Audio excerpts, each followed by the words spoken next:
படத்தின் டைட்டில் கா. எல்லோரும் ஈஸியாக ஞாபகம் வச்சுக்கலாம். ஒரு 3-4 பேர் சேர்த்து வச்சா ஞாபகம் வச்சுக்கிறது கஷ்டம். அதனால தான் உங்களுக்கு ஈஸியாக புரிகிறக்காக கான்னு சொல்லி சிம்பிளாக வச்சுட்டார் எங்கள் டைரக்டர். இந்த படம் இதுக்கு முன்னாடி நம்ம ப்ரெஸ் மீட் பண்ணும்போது இந்த படத்தை பற்றி நிறையா நம்ம பேசியிருக்கோம். படம் எடுத்து ஒரு 2 வருடம் ஆகிவிட்டது. பட் ஆனால் சின்ன சின்ன கரெக்ஷன் இருந்தது. எல்லாருக்குமே தெரியும், எது நடக்கணுமோ அது நடக்கும், எப்போ நடக்கணுமோ அப்போ தான் நடக்கும். நிறைய பேர் கேட்டாங்க, என்னாச்சு சார், இன்னும் அந்த படம் ரிலீஸ் பண்ணலையா, என்னாச்சு, எதுவும் இஷ்யூவா அப்படின்னு சொல்லி நிறைய பேர் கேட்டாங்க. எல்லாருக்கும் ஒரே பதில் தான் சொன்னேன். 3:30க்கு ஃப்ளைட் இருக்குது, டிக்கெட் எடுத்தாச்சு, 2:30க்கு உள்ளே ரீச் ஆகிடுச்சு. 3:30க்கு வரல, ஃப்ளைட் வரல, 4 ஆச்சு. ஒரே ஒரு மெசேஜ் மட்டும் வருது, இன்னொரு 2 ஹவர்ஸ் ஆகும், ஃப்ளைட்டு வந்துடும் சொல்கிறாங்க.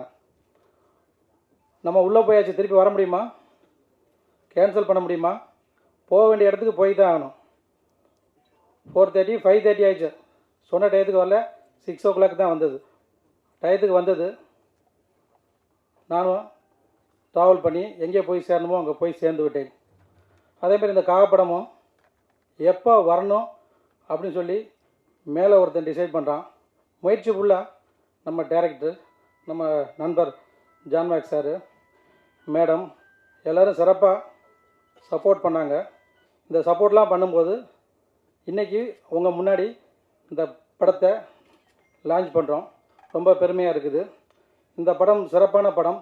யாருமே இந்த இண்டஸ்ட்ரியில் இந்த மாதிரி ஒரு டீப்பாக காடை காட்டியிருக்க முடியாது. மும்பையில் போட்டு காட்டினோம், பயங்கர ஹாப்பி ஆகிட்டாங்க. ஒரு 25 years எக்ஸ்பீரியன்ஸ் உள்ள ஒரு பெரிய டீம் தான் பார்த்தாங்க. ஒரே ஒருத்தர் தான் போட்டு காட்டினோம். இப்போ லாஸ்ட் வீக்கு ஓகே சொல்லிட்டாங்க, அருமையாக இருக்குது படம் அப்படின்னு சொல்லி. நான் எதிர்பார்க்கவே இல்லை இந்தளவுக்கு படம் வந்திருக்குன்னு சொல்லி. நாஞ்சில் அதில் வந்து ரொம்ப வாழ்ந்துருக்காரு. நான் கூட ஆரம்பத்தில் படம் பார்க்கும்போது கொஞ்சம் லைட்டாக ஸ்லோவாக இருக்கிற மாதிரி தெரிஞ்சது. பட் போக போக பார்த்தீங்கன்னா ரொம்ப விறுவிறுப்பாக கொண்டு போனார். நான் எதிர்பார்க்கவே இல்லை, படம் ரொம்ப அருமையாக வந்திருக்குது. பட்டு நாஞ்சிலுக்கு ரொம்ப நன்றி. அந்த படத்துக்கு ஃபுல் சப்போர்ட் பண்ண மேடம் ஆண்ட்ரியா மேடத்துக்கு ரொம்ப நன்றி. நம்ம ஜான்மேக் சார், எவ்வளோ வாழ்க்கையில் ப்ராப்ளம் வந்துகிட்டே தான் இருக்கும். அவர் எடுக்கிற ஒவ்வொரு படமும் அவருக்குன்னு பார்த்தோன்னா நல்ல படமாக அமைஞ்சு போகுது. மைனா கொடுத்தாரு, சாட்டை கொடுத்தாரு.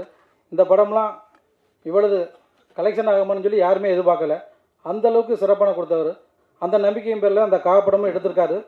இது முடிச்சதுக்கப்புறம் இன்னொரு படம் சம்பவம்னு ஒன்று பண்ணியிருக்காரு, அதுவும் சிறப்பாக பண்ணியிருக்காரு. இந்த காப்படத்துக்கு சப்போர்ட்டாக இருந்த அனைத்து உள்ளங்களுக்கும், இங்கு வந்திருக்கும் நல்ல உள்ளங்களுக்கும் மனமார்ந்த வாழ்த்துக்கள், நன்றிகள். ஒரு எடுக்கும்போதெல்லாம் பார்த்தீங்கன்னா ரொம்ப ரிஸ்க்கான இடம் எல்லாமே. அது உள்ளெல்லாம் போகவே முடியல. ஃபஸ்ட்டு மாஸ்டர் போய் பாருங்கள் எப்படி இருக்குது, ஏன்னா ஆர்டிஸ்ட்லாம் பண்ணணும், போய் பாருங்கள் கொள்ளுங்கன்னு சொல்லிட்டு போக நிறைய பண்ண முடியல. அந்த மாதிரி இடத்துலலாம் போயிட்டு ரொம்ப ரிஸ்க் எடுத்து இந்த படம் டைரக்டர் பண்ணியிருக்காரு. அவர் ஒரு ஷாட்டுமே வைக்கும் போதெல்லாம் பார்த்தீங்கன்னா அவ்வளோ அழகாக இருக்கும். எல்லாமே நல்லா பண்ணியிருக்காரு.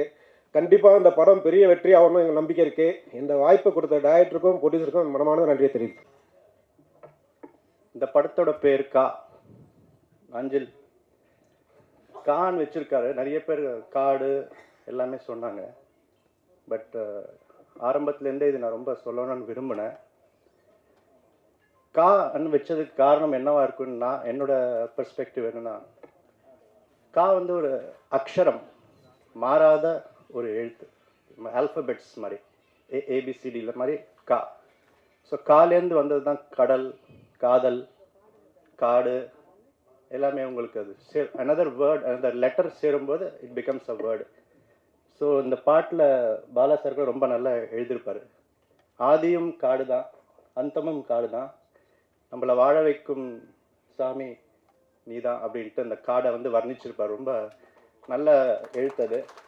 அதே டியூனுக்கு தான் இன்னொன்று எழுதுன்னுப்பார் அவர். பஞ்சபூதம்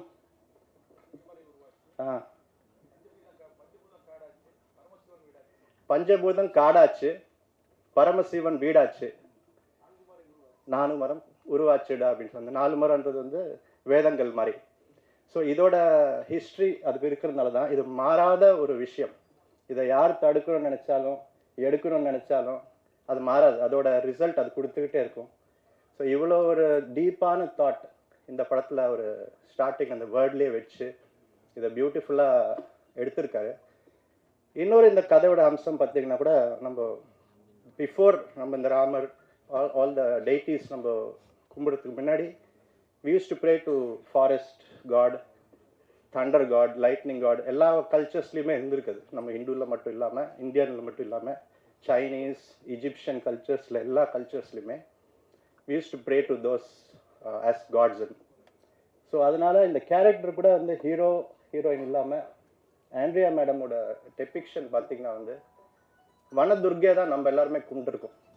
so it's depiction of that force. அந்த ஃபோர்ஸ் வந்து அவங்க ரொம்ப பியூட்டிஃபுல்லாக போர்ட்ரே பண்ணியிருக்காங்க. அண்ட் அந்த க்ரைம் சப்ஜெக்ட் மாதிரி அவர் வச்சுருக்காரு. ஆக்சுவலாக சூப்பர்ஃபிஷியலாக அந்த படம் பார்த்திங்கன்னா க்ரைம் மாதிரி இருக்கும். உள்ள காட்டுக்குள்ளே ஒரு ஃபைட் அண்ட் கில்லிங், மர்டர்லாம் இருக்கிற மாதிரி. பட் யுனைடெட் நேஷன்ஸோட இப்போது இந்த செல்ஃப் சஸ்டைனபிள் டெவலப்மெண்ட் கோல்ஸில் பார்த்திங்கன்னா சேவ் ட்ரீஸ் தான் இருக்குது. ஸோ அந்த விதத்தில் வந்து அவர் அந்த கதையை பார்த்திங்கன்னா அந்த மர்டர் கில்லிங்கை வந்து மரங்களை டெபிக்ட் பண்ணுற மாதிரி பியூட்டிஃபுல்லாக அதை கமர்ஷியலைஸ் பண்ணியிருக்காரு. மரங்களை வெட்டாதீங்க அப்படின்றது வந்து மேடம் ஹென்ரியா அவங்க கூட பார்த்திங்கன்னா as a photographer, wildlife photographer and wildlife activist மாதிரி she's for the society she is telling good message.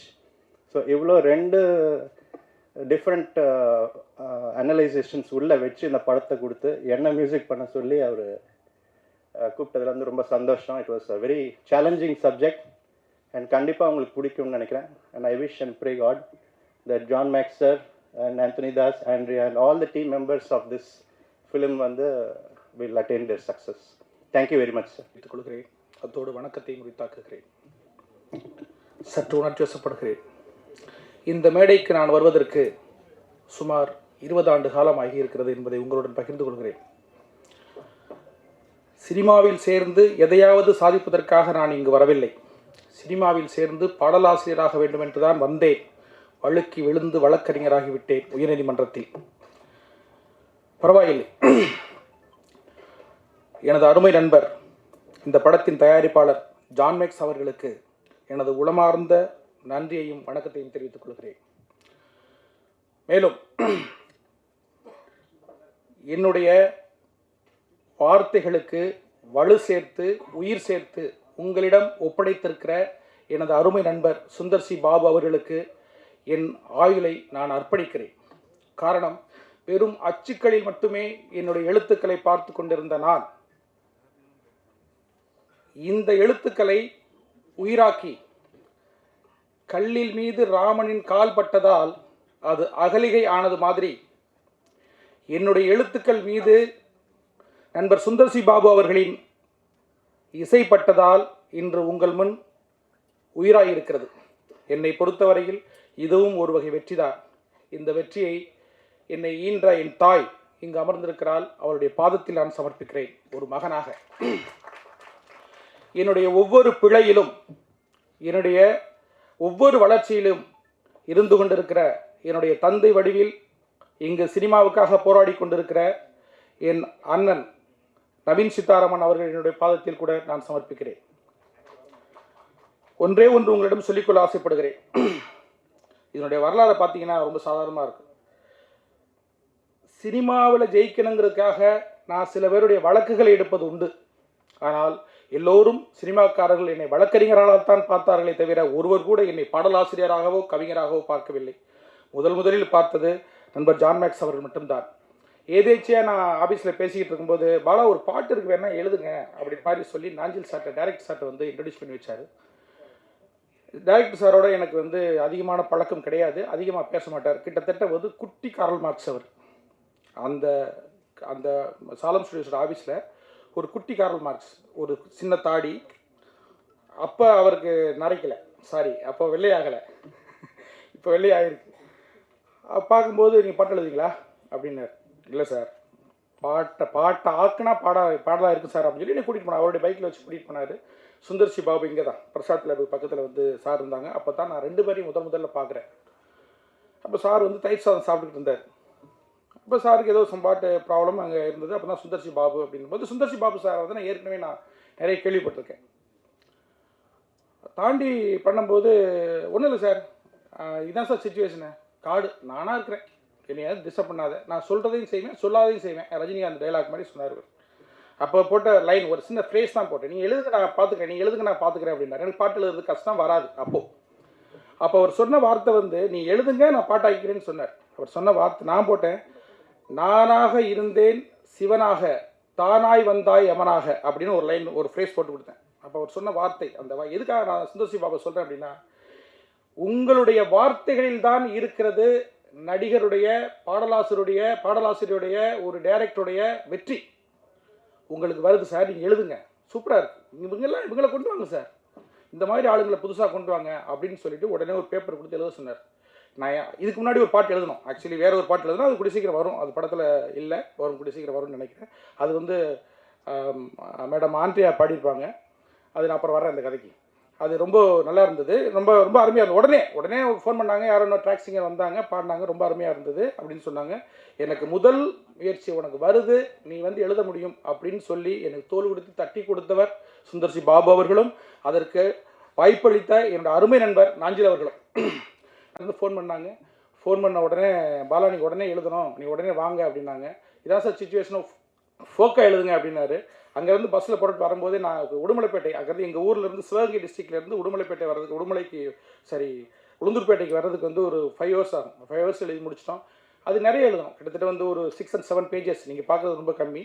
அடுத்த நாள் காலையில் ஃபைனலைஸ் பண்ணிட்டேன், எல்லாருக்கும் பிடிச்சி போச்சு.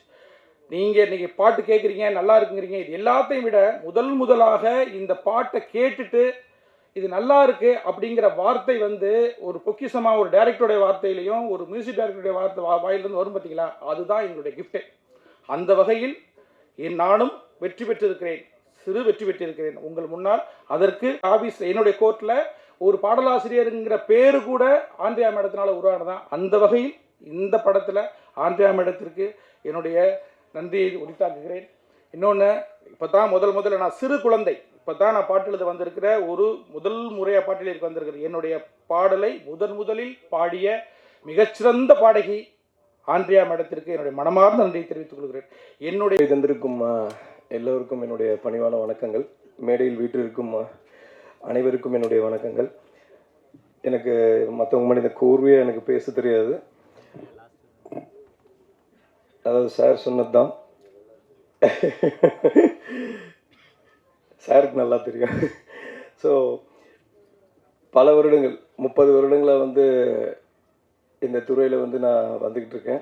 ஸோ சின்ன திரை பெரிய திரை இப்படியே மாறி ஸோ இன்றைக்கி வந்து ஒரு பெரிய வாய்ப்பு வாழ்க்கை கிடைக்கும் அப்படின்ற ஒரு எண்ணத்தில் எனக்கு வந்து வாய்ப்பு கொடுத்த ஜான் மேக்ஸ் சார் அவர்களுக்கும் டைரக்டர் நாஞ்சில் சார் அவர்களுக்கும் என்னுடைய பணிவான வணக்கங்களை நான் தெரிவித்துக் கொள்கிறேன். ஏன்னா இப்போ எங்களை மாதிரி ஆட்கள் வந்து நாங்கள் சின்ன திரை தான் அப்படின்னு முத்திரை வைக்காமல் எங்களுக்கும் வந்து நிறைய படங்கள் கிடைக்கும், நாங்களும் பெரிய கேரக்டர்ஸ் பண்ண முடியும், பெரிய லெவலில் வர முடியும் அப்படின்ற நம்பிக்கை வந்து எங்களுக்கு கொடுத்தது சார் தான். ஸோ இன்றைக்கி ஆண்டனி தாஸ் சார் கூட எடுத்திருக்காரு இந்த படத்தை. ஸோ நல்லபடியாக இந்த படம் ரிலீஸ் ஆகி அது எல்லாமே உங்ககிட்ட தான் இருக்குது. இன்றைக்கி நீங்கள் எழுதுகிற எழுத்துக்கள் அதுக்கு வந்து வலிமை அதிகம். ஒரு படத்தோட வெற்றி வந்து உங்களுடைய எழுத்துக்களில் தான் இருக்குது. ஸோ எப்படி இருக்குது, எப்படி வந்திருக்கு அப்படி நீங்கள் கொடுக்கறத வச்சு தான் இன்றைக்கி வந்து சோஷியல் மீடியாவோட பவர் அந்த அளவுக்கு இருக்குது. ஒரு சின்ன ரீல் போட்டால் கூட அதோட வந்து மில்லியன்ஸ் கணக்கில் வந்து இன்றைக்கி நாங்கள் சின்ன திரையில் நாங்கள் பண்ணுறோம். ஸோ மில்லியன் கணக்கில் வந்து அதுக்கு வந்து போகுது, அதுக்கு அவ்வளோ வேல்யூ இருக்குது. ஸோ உங்ககிட்ட தான் இன்றைக்கி நீங்கள் தான் வந்து கடவுள் மாதிரி. ஸோ நீங்கள் எழுதுகிற எழுத்துக்கள் வந்து இந்த படம் எந்த அளவுக்கு இருக்குது அப்படிங்கிறத வந்து வெளியே கொண்டு வரப்போகுது. ஸோ கண்டிப்பாக இது ஒரு வெற்றி படம் தான். ஏன்னா காட்டுக்கும் ஜான் மேக்ஸ் சாருக்கும் நிறைய தொடர்பு உண்டுன்னு நினைக்கிறேன். ஸோ அவர் எடுக்கிற அந்த காடு சம்மந்தப்பட்ட எல்லா விஷயங்களுமே வந்து சூப்பர் டூப்பர் ஹிட்டாக இருக்குது. மைனா அதுக்கு ஒரு எக்ஸாம்பிள். ஸோ கண்டிப்பாக காடு இப்போ ஆண்ட்ரியா மேடம் வந்து பண்ணியிருக்காங்க. ஸோ ஒரு சூப்பர் ஹீரோயினாக பண்ணியிருக்காங்க அதில். ஸோ நீங்கள் வந்து அவங்கள ஒரு வித்தியாசமான படைப்பில் பார்க்கலாம். நாஞ்சில் சாரோட படைப்பு வந்து பாக்கியராஜ் சார் அவர்களை அன்புடன் அழைக்கிறோம் சார்.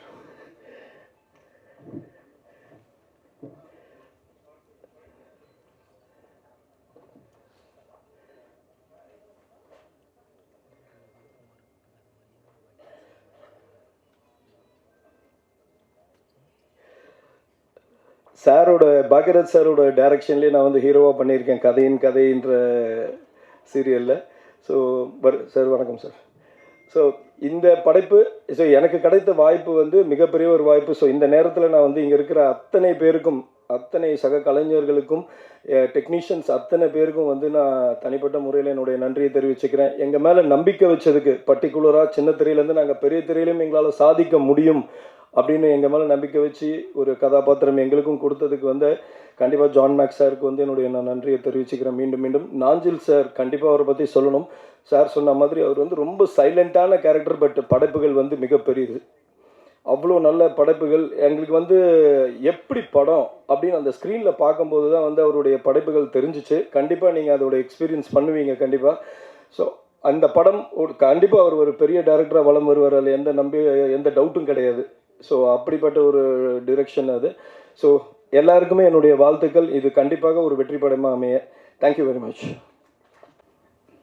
காப்படம் தயாரிப்பாளர் திரு ஜான் மேக்ஸ் சார் அவர்கள், சினிமாவை தவிர வேறு எதுவுமே தெரியாது. அதனால தான் எனக்கு அவருக்கு ஒரு ஐக்கியம். அவர் காலையில் எழுந்தாருன்னா நேராக கிளம்பி ஆஃபீஸ்க்கு வந்துடுவார். வீட்டுக்கு போகிற வரைக்கும் சினிமா மட்டும்தான் யோசிப்பார். ஸோ சினிமாவில் அப்படி வாழறது சில இனங்கள் இருக்குது தயாரிப்பாளர்களில். அதில் ஒரு முக்கியமான தயாரிப்பாளராக திரு ஜான் மேக்ஸ் சார் இருக்கிறாரு. எவ்வளோ பணங்கள் கொடுத்தாலும் அவர் படம் தான் எடுப்பார். அந்த படம் எடுக்கிறது, கதை கேட்கறது, அடுத்தடுத்து படங்கள் எடுக்கிறது, இதிலேயே தன்னுடைய அர்ப்பணிப்பை தியாகம் செய்வதில் சில தயாரிப்பாளர்களில் இவரும் ஒருவர். அதற்காக அவருக்கு நன்றி சொல்ல கடமைப்பட்டிருக்கோம். ஒரு படம் தொடர்ந்து பயணப்பட்டு அந்த படம் திரைக்கு வருவதற்கு தொடர்ந்து ஒரு இயக்குனருடைய ஒத்துழைப்பு இருந்தால் மட்டுமே அந்த படம் மாபெரும் வெற்றி படமாக அமையும். அதுவும் முதல் படைப்பில் வரக்கூடிய இயக்குனர்கள் மிக அர்ப்பணிப்போடு இருந்தால் மட்டுமே அந்த படங்கள் ஸ்க்ரீன் பண்ணி பார்க்கறதுக்கே அவ்வளோ கஷ்டங்கள் இருக்குது. ஒவ்வொரு நாளும் அவ்வளோ தடுமாற்றங்களுக்கு படங்கள், ஒரு படத்தை ரெடி பண்ணுறதுக்கு. உதாரணங்கள் பல படங்கள். ஆனால் படத்தினுடைய இயக்குனர் நாஞ்சில் அவர்கள் இந்த படத்தை சுமந்து கொண்டு பல வருடங்களாக தன்னுடைய அர்ப்பணிப்பை முழு மூச்சாக செலுத்தியிருக்கிறார். ஏதோ சினிமாவுக்கு வந்தோம் படம் பண்ணுறோம் அப்படின்ற உணர்வுகள் இல்லாமல், எந்த ஒரு பிரதிபலனும் எதிர்பார்க்காமல் தானே அந்த நம்மளை நம்பி எடுத்திருக்கக்கூடிய இந்த படம் வெளியே வர வேண்டும் என்பதில் மிக ஆணித்தரமாக தொடர்ந்து இன்று வரை அந்த படத்திற்காக உழைத்து கொண்டே இருக்கிறார். அப்படி இருக்கக்கூடிய இயக்குனர்கள் இருந்தால் மட்டுமே அந்த படைப்புகள் வெளியே வருகிறது. ஒரு தயாரிப்பாளர்களுக்கு ஒரு இயக்குனர் தான் பொக்கிஷம். இயக்குனர்கள் தடுமாற்றத்தை உருவாக்கினால் அந்த படம் வெளிவருவதிலே பல சிரமங்கள் இருக்கிறது. ஆனால் ஜான் மேக்ஸ் சார் அவர்களுக்கு கிடைத்த இயக்குனர்களில் நாஞ்சில் அவர்கள் எனக்கு தெரிந்து முழு மூச்சாக இந்த படத்தில் 24 மணி நேரம் வேலை செய்திருக்கிறார். தன்னை அர்ப்பணித்திருக்கிறார். தான் படைப்பு இப்படிதான் இருக்க வேண்டும் என்று எதற்கும் காம்ப்ரமைஸ் இல்லாமல் அந்த படத்தை எடுத்து முடித்திருக்கிறார். தொடர்ந்து இதற்காக நூற்றுக்கணக்கான நாட்களை அர்ப்பணித்து ஒவ்வொரு இசைக்கோர்வையும் மிக தெளிவாக வடிவமைத்து கொடுக்கக்கூடிய என்னுடைய நண்பர் சுந்தர் சி பாபு அவர்களும் இந்த படத்தினுடைய ஒரு உயிர் நாடி. ஒரு நல்ல படங்கள் வெளியே வருவது ரொம்ப கஷ்டம், நல்ல படம் எடுக்கிறது அதை விட கஷ்டம். ஆனால் அப்படி ஒரு நல்ல படம், இந்த படத்திற்கு கண்டிப்பாக தமிழக அரசாங்க விருது உண்டு.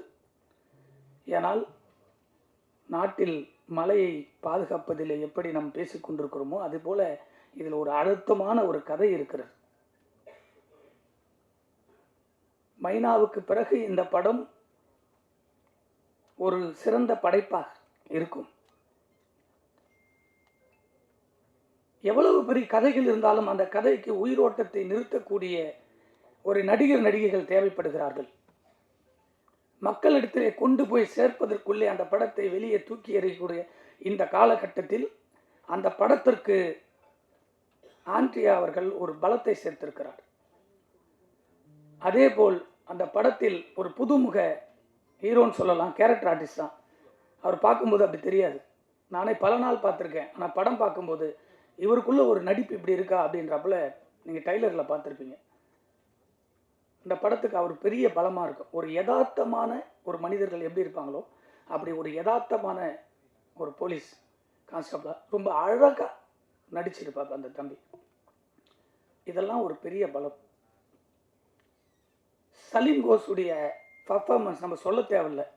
அப்படிப்பட்ட மாபெரும் நடிகர் அவரெல்லாம் அந்த படத்தில் அப்படியே மிரட்டியிருக்கார். இப்படி தொடர்ந்து ஒரு படங்கள் கஷ்டப்பட்டு தன் உழைப்பை செலுத்தி மிக தெளிவாக எல்லாரும் சேர்ந்து ஒர்க் பண்ணி இந்த படத்தை கொண்டு வரும்போது இந்த படம் மட்டும் இல்லை, எந்த படமாகவும் அது வெற்றி படமாக அமையும். அந்த வரிசையில் ஜான் மேக்ஸ் சார் அவர்களுக்கு இந்த படம் ஒரு மாபெரும் வெற்றி படமாக அமைய இருக்கிறது. இந்த இசை விளையாட்டுக்கு மிகவும் சிறப்பு சேர்த்து கொண்டிருக்கக்கூடிய நாம் எல்லாம் தமிழ் சினிமாவுக்கு வருவதற்கு வழிகாட்டியாக இருந்த திரு பாக்யராஜ் சார் அவர்களுக்கும் இயக்குனர் சங்கத்தினுடைய தலைவர் அண்ணன் உதயகுமார் அவர்களுக்கும் இங்கு நன்றி சொல்ல கடமைப்பட்டிருக்கிறோம். சீக்கிரமே கூப்பிட்ட கவிதாவுக்கு நன்றி. இல்லை, ரொம்ப இறுக்கமாக உட்காந்துருக்கீங்க, கொஞ்சம் சரிங்கப்பா. படம் எடுக்கிறது தான் கஷ்டம், ப்ரொடியூசர் தான் டென்ஷனாக இருக்கணும். நீங்கள் ஏன் டென்ஷனாக இருக்கிறீங்க?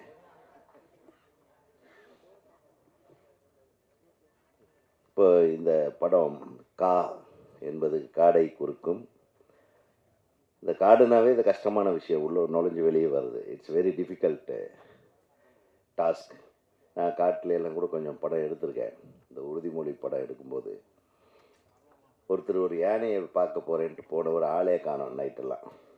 அப்புறம் அவனை தேடி கண்டுபிடிச்சா அடுத்த நாள் காலையில் வெறும் ஜட்டி பனியனோட வந்தான்.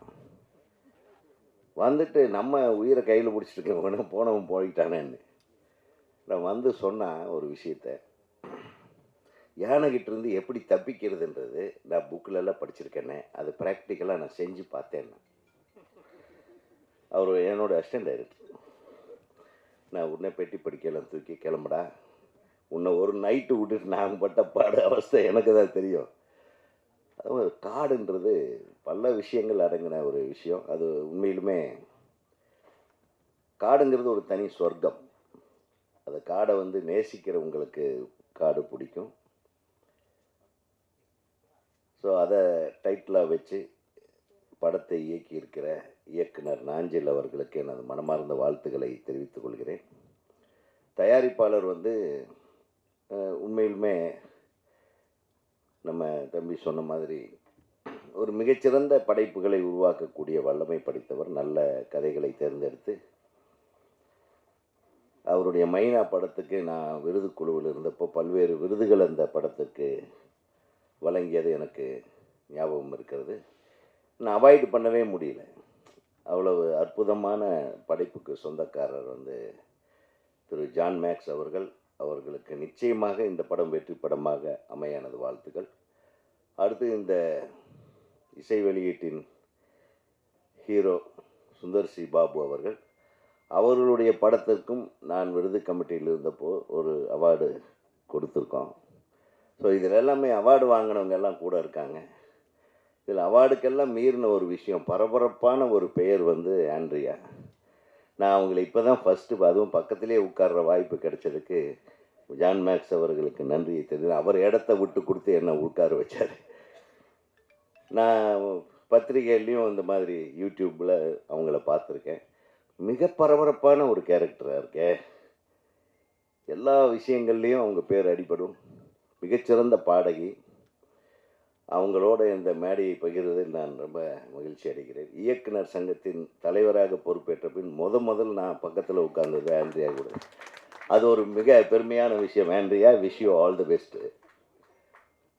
அதாவது மிகச்சிறப்பு இந்த படத்தில் நடித்த ஹீரோயின் இந்த ஒரு ஆடியோ ரிலீஸ்க்கு வந்திருக்கிறது மிகப்பெரிய ஒரு சிறப்பான விஷயம். நிறைய ஹீரோயினுங்க காசு வாங்குறாங்க, நல்லா நடிக்கிறாங்க, அப்புறம் வர்றதே இல்லை. அந்த படத்தின் வெற்றிக்கு பின்னாடி இந்த தயாரிப்பாளர் போனாலே மீட்டரை ஜாஸ்தி போட்டுருவாங்க.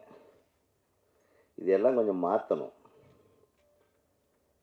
வெறும் இயக்குனர்களோ தயாரிப்பாளர்களோ குரல் கொடுத்து எந்த பிரச்சனையும் எதுவுமே நடந்துறதில்லை. இப்போ நடிகர் சங்கமும் ஒத்துழைச்சாத மட்டும்தான் 3 சங்கங்கள், உண்மையிலுமே சொல்கிறேன், தயாரிப்பாளர் சங்கமாகட்டும் நடிகர் சங்கமாகட்டும், இப்போ தயாரிப்பாளருக்கு பேரை மாற்றி என்ன தயாரிப்பாளர் சங்க தலைவர்னு சொன்னாங்களே, அந்த நிலைமையில் இருக்குது. இப்போ முரளி சாரை எல்லா ஃபங்க்ஷனுக்கு வர சொல்லுங்கள், அவர் எல்லாம் மறந்துட்டாங்கன்றது தெரியுது இதில்.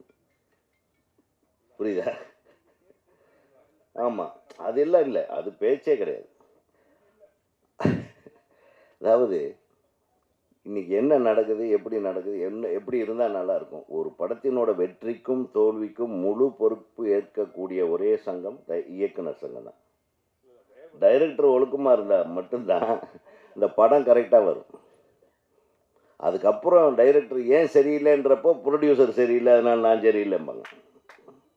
அது ஏன் ப்ரொடியூசர் சரியில்லை, டைமில் காசு கொடுக்கல சார். அது வேற. ப்ரொடியூசரும் பிளான் பண்ணணும், ப்ரொடியூசரும் டைரக்டரும் உட்கார்ந்து பிளான் பண்ணணும். எனக்கு தெரிய நான் கிழக்கு வாசல்னு ஒரு படம், நான் எதுக்கு சொல்கிறேன்னா, கிழக்கு வாசல்னு ஒரு படம் டைரக்ட் பண்ணேன். ரேவதி, கார்த்திக், குஷ்பு இதெல்லாம் வச்சு. அந்த படத்தினுடைய படப்பிடிப்பு நாட்கள் ஒரு 60 நாட்கள் அவர் கொடுத்தாரு. நான் 60 நாட்கள் பத்துமா, நம்ம அழகாக எடுக்கணுமே அப்படி இப்படியெல்லாம். ஆனால் சிலதெல்லாம் காட்சிகளை எடுத்துகிட்டு ராத்திரி ஈவினிங் ஆனால் 6 மணிக்கு மேலே 3 மணி நேரம் ஷூட்டிங் பாட்டு. அந்த பாட்டுக்கு மாஸ்டர் தேவையில்லைன்ட்டு நம்மளே போயிட்டு ஒரு 3 மணி நேரம், டெய்லி 3 மணி நேரம் ஒரு பாட்டோட கால் ஷீட்டு போடாமையே ஒரு பாட்டை எடுத்துட்டோம். அதுக்கு முழு ஒத்துழைப்பும் அதை என்கரேஜ்மெண்ட் கொடுத்தது ப்ரொடியூசர் ஜி தியாகராஜன் அவர்கள். நான் எதுக்கு சொல்ல வரேன்னா, சில பேர்கிட்ட சில நல்ல விஷயத்தை தயாரிப்பாளர் சங்க உறுப்பினர்கள் கற்றுக்கொள்ள வேண்டும். நம்ம படம், நம்ம காசு போடுறோம், நம்ம டைரக்டர் எல்லாம் உட்காந்து நாளைக்கு என்ன நடக்க போகுது, நாளானிக்கு என்ன நடக்கும் போது, எத்தனை சீன் எடுக்க போகிறீங்க, எத்தனை காட்சிகள், எத்தனை ஷாட் எடுக்க போகிறீங்க, முடிஞ்சு போச்சு. எனக்கு தெரிய பாலாஜி சார் உங்களுக்கு எல்லாத்துக்கும் தெரியும், மிகப்பெரிய ப்ரொடியூசர், சுஜாதா சினியார்ஸ். அவர் ஒரு படம் எடுத்துகிட்டு இருந்தப்போ நாங்கள் அவர் ஆஃபீஸ்க்கு போகிறோம், ஃபில்ம் இன்ஸ்டியூட்டில் படிக்கும்போது. சும்மா போய் பார்க்கும்போது அவர் டேபிளில் ஏதோ பேப்பரை வச்சுட்டு, வாங்க தம்பிக்கெலாம் என்னென்னு, சும்மா தான் சார் உங்களை பார்த்துட்டு போவோம், இந்த ரெக்கார்டிங் தேட்டரில் நாங்கள் எங்கள் படங்களுக்கெல்லாம் ஒரு ரீரெக்கார்டிங் பண்ண வாய்ப்பு கொடுங்க, எடுத்து பண்ணுங்கப்பா அப்படின்னார். அப்புறம் பண்ணிவிட்டு பேசிகிட்டே இருந்தார். பேசிகிட்டு இருந்தது ஒன்றும் இல்லை, ஷூட்டிங் நடக்குது. அந்த ஷூட்டிங் இன்றைக்கி 3 மணி, மத்தியானம் 3 மணி. இப்போ 3வது சீனில் 7வது ஷாட் எடுத்துகிட்டு இருப்பார் டைரக்டர்ன்றார். தயாரிப்பாளருக்கு என்ன அந்த டைரக்டர் அங்கே செய்கிறாருன்றது சரியாக சொல்ல தெரியுதுன்னா எவ்வளவு அண்டர்ஸ்டாண்டிங் இருந்திருக்கும், எவ்வளவு சிறப்பான ஒரு தொழிலாக இந்த திரைத்தொழிலை செய்து கொண்டிருப்பார்கள் என்பதை சற்று சிந்தித்து பார்க்க வேண்டும்.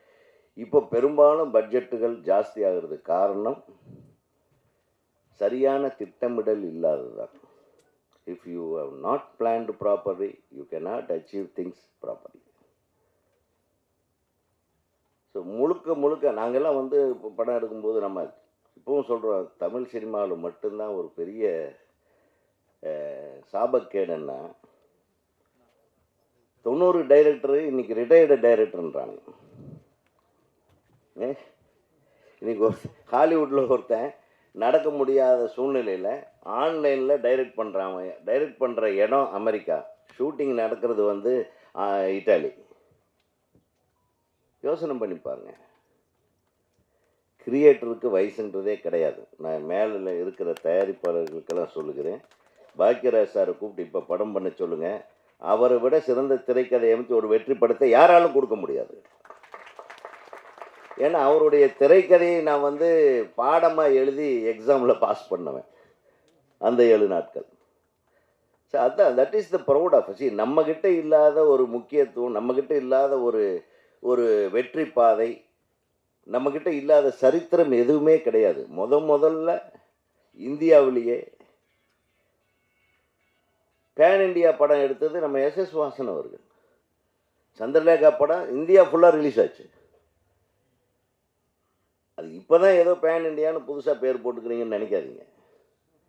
So old is always gold, சாரோட டைலாக். ஆனால் இன்னொரு விஷயம் சொல்கிறேன். I mean boldly telling we are not old. கை தட்டுங்கப்பா, உங்களுக்கு சேர்த்தாங்க. ஏன்னு ஆக ஆண்ட்ரியா அவர்களுக்கு இது ஒரு மிகப்பெரிய வெற்றி படமாக அமைய வாழ்த்துகள். ஒரு வித்தியாசமான திரைக்களத்தில் ஒரு வித்தியாசமான திரைப்படத்தை எடுத்திருக்கும் ஜான் மேக்ஸ் அவர்களுக்கு எனது மனமார்ந்த வாழ்த்துக்களை தெரிவித்துக் கொண்டு, ஏன்னா நம்ம ட்ரெய்லர் பார்க்க வர முடியல. நான் நேற்று எலெக்ஷன் முந்தா நேற்று ஃபுல்லாக நின்றுட்டு இருந்தேன், டயர்டாயிடுச்சு. நேற்று பதவியேற்ற உடனே போய் படுத்துக்கிட்டேன். ஆக்சுவலாக த்ரோட் இன்ஃபெக்ஷன் ஒரு பக்கம் இருந்தாலும் சுடுதண்ணியெல்லாம் சாப்பிட்டு இந்த விழாவில் கொஞ்சமாவது பேசணுமேன்றதுக்காக வந்தேன். நமது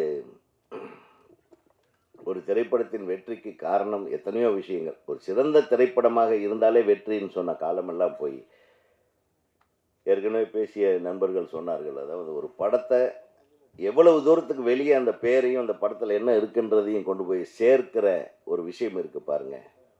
அதை கொண்டு போய் சேர்க்க சர்வ வல்லமை படைத்த பத்திரிகையாளர்களுக்கும் ஊடகவியலாளர்களுக்கும் இந்த திரைப்படத்தை நன்றாக கொண்டு போய் சேருங்கள். மிகப்பெரிய வெற்றி படமாக இது அமைய நீங்கள் வழிவகுக்க வேண்டும் என்று கூறி ஆல் தி பெஸ்ட். நன்றி, வணக்கம். நன்றி சார். அடுத்து நாம் பேச அழைக்கிறோம். மக்கள் சோர்ந்து போன போதெல்லாம் சினிமாவை முக்கிய ஊடகமாக மாற்றத் தொடங்கியதும் நீங்கள் இயக்கிய நடித்த படங்கள் பெரும் சாட்சியங்கள். எளிய மக்களை எப்போதும் சென்று சேர்த்த பாசமிகு பாக்யராஜின் பாமர கதைகள் தொட்டும் தொடாமலும் பட்டும் படாமலும் விளக்கு வச்ச நேரத்திலே செங்கமலம் சிரித்து கவிதை அரங்கேறி எடுடா மேளம் என்று அழகிய விழிகளில் நான் ஆளான தாமரை அம்மாடி இதுதான் காதலா என்று பாடல்களிலெல்லாம் பரவசம் தந்த பாக்யராஜ் அவர்களை பேச அழைக்கிறேன். வாங்க சார்.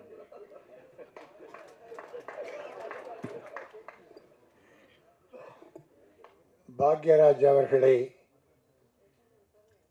அற்புதமாக வாழ்த்தி வரவேற்ற கவிதா அவர்களுக்கு நன்றி சொல்லி, அதெல்லாம் அப்படியே அவருக்கு பொருந்தும். எதுவுமே பொருந்தாத நான் இடையிலே வந்தேன். இடையிலே உடல் நலம் சரியில்லாத காரணத்தால் நேரத்திற்கும் வரவில்லை, நீண்ட நேரம் பேச முடியாது. ஆனால் தம்பி ஆண்டனி, தம்பி ஜான் மேக்ஸ் மைனா என்கிற ஒரு அற்புதமான படத்தை வெற்றி படமாக்கி சரித்திரம் படைத்தவர், ஒரு நல்ல தயாரிப்பாளர். ஆனால் இதில் ரொம்ப சிரமப்பட்டுட்டார். அதற்கு நம்முடைய தம்பி ஆண்டனி பேர் உதவியாக இருந்து சினிமாவை வாழ வைக்க வேண்டும் என்பதற்காக தான் செய்கிற அந்த தொழிலையும் பார்த்து கொண்டு சினிமாவுக்கும் முதலீடு பண்ணி டப்பிங் தேட்டர் படங்களை ரிலீஸ் பண்ணுறது போன்ற வேகங்கள் புதுசாக வந்திருக்காரு. அவர் நல்லா இருக்கணும், அவர் போட்ட பணம் திருப்பி கிடைக்கணும், அப்போ தான் பல படங்கள் உருவாகும். ஆகவே அந்த இருவரும் கூட நடித்த அழகிய தமிழ் மகள் ஆண்ட்ரியா. நான் உள்ளபடியே இதுவரைக்கும் ஆண்ட்ரியா தமிழ் பொண்ணுன்னே நினைக்கல. நான் இப்போ தான் கேட்டேன், அம்மா உங்கள் லேங்குவேஜ் கொஞ்சம் பயந்து தான் கேட்டேன். பிறந்த இடம் எதுன்னு சென்னைன்னுச்சு. அப்பா எங்கே வேலை பார்த்தார்? ஹைகோர்ட்லன்னாரு. கொஞ்சம் ஒரு அடி தள்ளி உட்காந்துட்டேன். தமிழ் நம்முடைய சகோதரிகள், நம்முடைய குழந்தைகள் முதல்ல தமிழுக்கு முக்கியத்துவம் தமிழகத்தில் தர வேண்டும். தமிழில் பஞ்சம் ஹீரோவோ ஹீரோயினியோ டைரக்டரோ டெக்னீஷியன்ஸோ தயாரிப்பாளரோ பஞ்சம் ஏற்பட்டால் தெலுங்கு தமிழ் மலையாளம் எடுக்கலாம், எல்லாம் நம்ம சகோதரர்கள் தான். ஆனால் தமிழை விட்டுட்டு அதர் லாங்குவேஜ் ஹீரோயினை தேடுவது. அற்புதமான நடிகை. நம்மளோட ஜெயம் ரவி நடித்தார் ஒரு படம், முதல் படம். அந்த படத்தில் அந்த நடிச்சிருக்காங்கன்னு நினைக்கிறேன். இல்லைம்மா 1001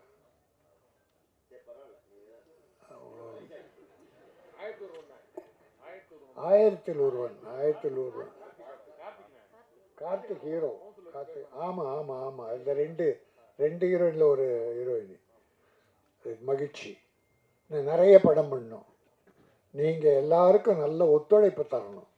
பணத்தை செகண்டரியாக வச்சுங்க, சம்பாரிச்சிக்கலாம், எப்போ வேணால் சம்பாரிச்சிக்கலாம். ப்ரொடியூசருடைய சிரமம் அறிந்து, ஆனால் ப்ரொடியூசரும் உழைக்கிறவங்களுக்கு யாருக்கும் துரோகம் பண்ணக்கூடாது. இப்போ கூட நேற்று எனக்கு ஒரு ரெக்வஸ்ட் வந்தது. ஒருத்தர் சம்பந்தம் இல்லாமல் கலைஞர் நூற்றாண்டு விழா சிறப்பாக நடைபெற்றது, அற்புதமாக நடைபெற்றது. 1-2 குறை. முதல்ல சிதம்பரம் ஸ்டேடியத்திலிருந்து ஒரு சில காரணங்களால் ரேஸ் கோர்ஸ் மைதானத்துக்கு மாற்றினது. ஒரு வார காலத்துக்குள்ள அந்த அரேஞ்ச்மெண்ட்ஸை மாற்றி செய்கிறதுக்கே பெரிய சிரமம். அது தயாரிப்பாளர் சங்கம் தலைமையேற்று டைரக்டர் யூனியன் பொறுப்பேற்று ரொம்ப சிரமப்பட்டு எல்லாரும் ஒத்துழைச்சாங்க. எல்லாருக்கும் பணம் கொடுத்தாச்சு. டைரக்டர் யூனியன் மூலமாக வவுச்சர் போட்டு பணம் கொடுத்துருக்கு. கடைசியிலே ஒரு 4 நாள் சிலருக்கு கொடுக்க முடியல. அதுக்கு ஸ்பான்சர் கொடுத்தவங்களுடைய பணம் வரல. அதுதான் காரணம். தொழிலாளிக்கு எங்கள் ஆட்கள் யாருமே துரோகம் பண்ண மாட்டான். தொழிலாளி நல்லா இருந்தால் சினிமா நல்லா இருக்குன்னு அர்த்தம். ஆக அதை சிலர் காசு கொடுத்து சில சவுக்குகளை பேச வைக்கிறாங்க. இந்த ஷவுக்குன்னு ஒன்றுமே தெரியாது, ஆனால் எல்லாம் உலகமே தெரிஞ்ச மாதிரி, அவர் தான் புரோக்கர் வேலை பார்த்து பணம் வாங்கி கொடுத்தா மாதிரி, அவர் கண்டபடி இந்த விழாவை டாக்டர் கலைஞர் அவர்களுக்கு தமிழ் திரையுலகம் நன்றி கடன் பட்டிருக்கிறது. அதனாலே இந்த விழா எடுப்பது எங்களுக்கு சிறப்பு. அவர் காலமெல்லாம் நாங்கள் நன்றி சொல்லலாம். மானியம் சிறு முதலீட்டு பட தயாரிப்பாளர்களுக்கு முதல் தந்தவர் அவர். 100 ஏக்கர் நிலத்தை பையனூரில் எல்லா கலைஞர்களுக்கும், திரையுலகம், சின்னத்திரை, பெரிய திரை எல்லாருக்கும் ஒதுக்கி தந்தவர். கேட்ட போதெல்லாம் உதவி செய்தவர். அவருக்கு தமிழ் திரையுலக நன்றி கடனோடு ஒரு நல்ல மனசோடு செய்தோம். அன்னைக்கு மழை வேற, பல சிரமங்களுக்கிடையே அற்புதமாக பண்ணா. யாருக்கிட்டே கூலி வாங்கிட்டு ரொம்ப தவறா. அது மட்டும் இல்லைங்க, தமிழகத்து முதல்வர் மு.க. ஸ்டாலின் தளபதி அவர்களை தமிழக மக்கள் தேர்ந்தெடுத்து ஒரு நல்லாட்சி நடக்குது.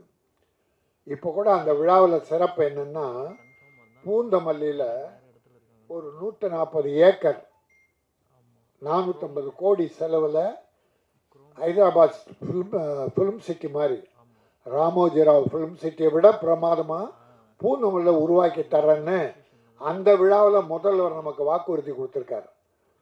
எவ்வளோ பெரிய விஷயம் சினிமாவுக்கு. எங்கெங்கே ஹைதராபாத் ஓடுறோம், பூந்தமல்லினா எவ்வளோ நல்லா இருக்கும் நம்ம சினிமாக்காரருக்கு. இதையெல்லாம் பெருமையாக நினச்சா, யாரோ காசு கொடுத்தா வாங்கிட்டு கண்டபடி முதல்வரை சொல்கிறாரு. தமிழக முதல்வரை திறமையே கிடையாது, திறமையற்ற முதல்வர் ராஜினாமா பண்ணிட்டு அவர் பிள்ளைகிட்ட ஒப்படைக்கிட்டோம், இல்லை இன்னொருக்கிட்ட. நீ யார் அதை சொல்ல? உனக்கு என்ன தகுதி இருக்குது சினிமாவை பற்றி பேச என்பதை ஒரு நன்றி கடனா. ஏன்னா டாக்டர் கலைஞர் அவர்களை குறை சொல்ல யாருக்கும் தகுதி கிடையாது.